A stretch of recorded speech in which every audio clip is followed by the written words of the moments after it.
Ankle sprain के लिए आप कौन सी सिंपल एक्सरसाइजेस कर सकते हो जिससे एंकल स्प्रेन का एक्यूट इंजरी भी रिकवर हो सकता है और जो क्रॉनिक है वो भी रिकवर हो सकता है। तो एंकल में स्प्रेन जब आता है तो कौन सा लिगामेंट इंजर्ड होता है बेसिकली? तो जो हमारा एंटीरियर टेलोफिबुलर लिगामेंट है वो इंजर्ड होता है जब एंकल में स्प्रेन आता है। और एंकल में स्प्रेन बेसिकली किस पोजीशन में आता है? जब आपका एंकल जो है वो इन्वर्टेड पोजीशन में होता है। तो जब एंकल अंदर की तरफ हो, जब आपका जो पैर है वो प्लांटेड हो ग्राउंड पे और अंदर की तरफ को ऐसे इन्वर्जन में जाए तो एंकल में स्प्रेन आने के चांसेस होते हैं। तो इस केस में जो कॉमनली इंजर्ड लिगामेंट होता है वो होता है एंटीरियर टेलोफिबुलर लिगामेंट। आज मैं आपको कुछ सिंपल एक्सरसाइजेस बताऊंगी जिससे आप एंकल स्प्रेन के पेन को बहुत हद तक कम कर सकते हो और एंकल स्प्रेन होने के बाद जो एडहेशंस हो जाते हैं और मूवमेंट रेस्ट्रिक्शन होता है उसको भी बहुत हद तक रिकवर कर सकते हो। अगर आपको ग्रेड 1 या ग्रेड 2 का एंकल स्प्रेन हुआ है और इनिशियल स्टेज पे हो, आप एक्यूट स्टेज पे हो, तो आप क्या कर सकते हो? तो इस केस में हम एक प्रोटोकॉल यूज करते हैं जिसे हम कहते हैं प्राइस प्रोटोकॉल। पी होता है प्रोटेक्शन।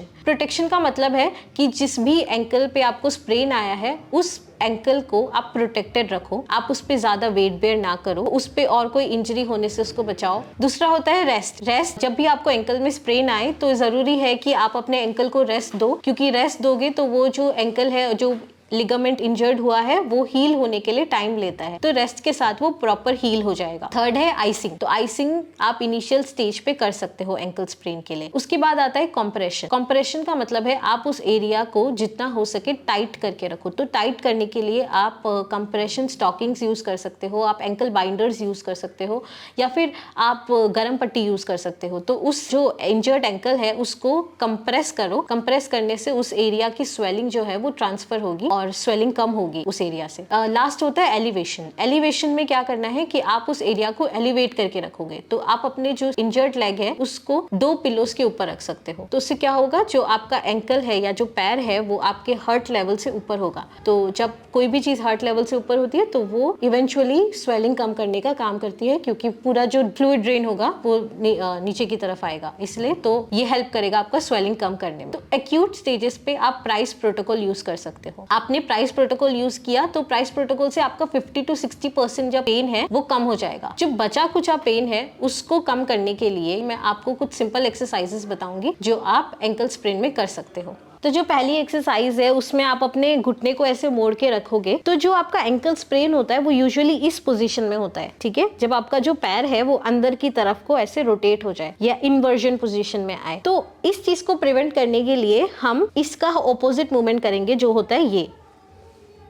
इसमें क्या हो रहा है, 3 मूवमेंट्स हो रही है। एक होता है डॉर्सीफ्लेक्शन, जो हमारा एंकल है वो डॉर्सीफ्लेक्शन पोजीशन पे है, दूसरा वो इवर्टेड पोजीशन पे है, और तीसरा वो प्रोनेटेड पोजीशन में है। तो आपको इस मूवमेंट का बिल्कुल ऑपोजिट मिमिक करना है। तो ये पैर को ऐसे डॉर्सीफ्लेक्शन पोजीशन पे रख के ये एक्सरसाइज करनी है आपको 10 रेप्स।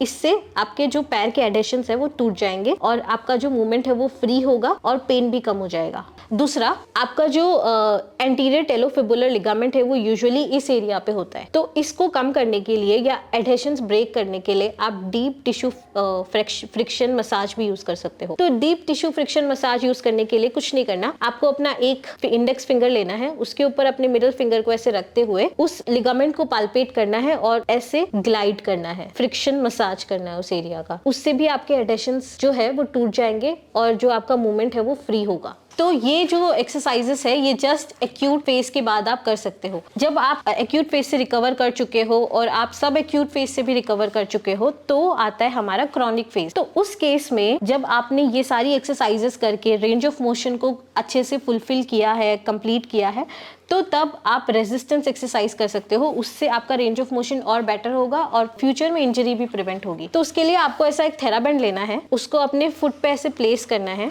उसको फिर अपने दूसरे पैर के नीचे ऐसे लगाना है और फिर थेराबैंड को अपने दोनों हाथों से ऐसे पकड़ना है। तो ये जो दूसरा वाला पैर है ना, ये एक एंकर की तरह काम कर रहा है और ये आपके मूवमेंट को बहुत इजीली एडजस्टेबल करेगा और मूवमेंट जो है वो रेजिस्टेंस के साथ प्रॉपर्ली आप परफॉर्म कर सकते हो और आपको किसी की नीड भी नहीं होगी। आपको क्या करना है, जो मैंने बोला था कि आप इनवर्जन वाली मूवमेंट को का ऑपोजिट मिमिक करोगे, तो वो आप ऐसे रेजिस्टेंस बैंड लोगे और फिर पैर को इवर्जन, डॉर्सीफ्लेक्शन और प्रोनेटेड पोजीशन पे लेके जाओगे, होल्ड करोगे 10 सेकंड और वापस ले आओगे। इससे क्या होगा, ये जो हमारे लेटरल साइड की मसल्स है, जो पेरोनियल मसल्स है, उनकी स्ट्रेंथनिंग होगी, तो वो प्रिवेंट करेगा कि फ्यूचर में आपको ज्यादा इंजरी ना हो। इसके अलावा आप प्लांटर फ्लेक्शन मूवमेंट को भी स्ट्रेंथन कर सकते हो। उसके लिए आपको थेराबैंड को ऐसे प्लेस करना है अपने पैर पे और अपने पैर को ऐसे नीचे की तरफ लेके जाना है। इसको भी 10 सेकेंड्स होल्ड करोगे एंड वापस ले आओगे।